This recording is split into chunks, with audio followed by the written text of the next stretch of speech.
अप्रैल के अंत की सड़क पर और अपने पैरों के पास पड़ी मरणासन्न कुत्ते को देखा।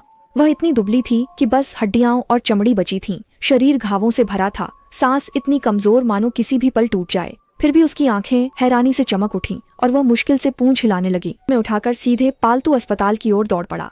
उस दिन से आची शहर में उसका सबसे करीबी परिवार बन गया। आची जल्दी ठीक हो गया, चिपकू और बेहद शांत भी। शियाओयान जहाँ जाता वह उसके पीछे पीछे चलता, पर मुसीबतें भी आने लगीं। आची बड़ा होने लगा तो किराए का कमरा छोटा पड़ गया और मकान मालिक ने बड़े कुत्ते रखने पर साफ रोक लगा रखी थी।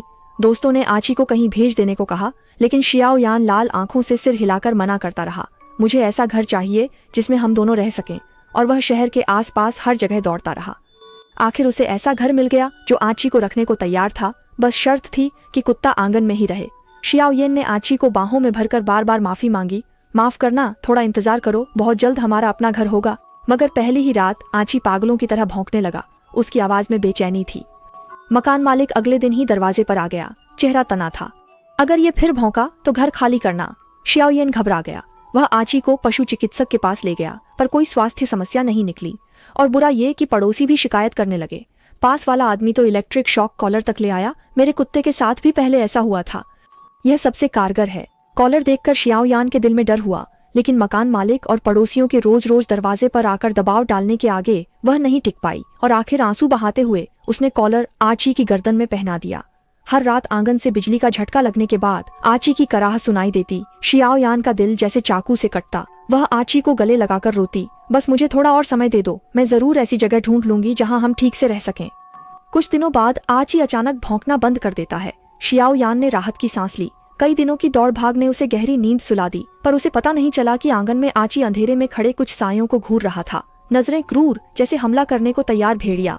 वह बेवकूफ कुत्ता आखिर चुप हो ही गया। ये तो पहले ही होना चाहिए था। मकान मालिक के पास एक अतिरिक्त चाबी थी।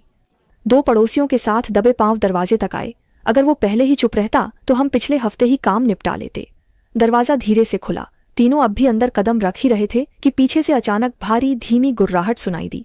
पता नहीं कब आची झपट पड़ा और उसके नुकीले दांत सीधे मकान मालिक की बाह में धंस गए। आह! मदद की चीख ने रात का आसमान चीर दिया।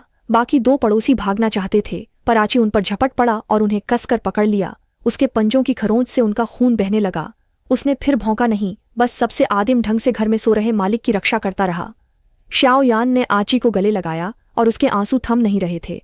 उसे समझ आ गया कि आची का पहले भौंकना बेवजह नहीं था। वह अंधेरे में छिपी दुर्भावना से सतर्क कर रहा था, और उसका आची दर्दनाक बिजली वाले कॉलर के बावजूद उसे बचाने की बात कभी नहीं भूला।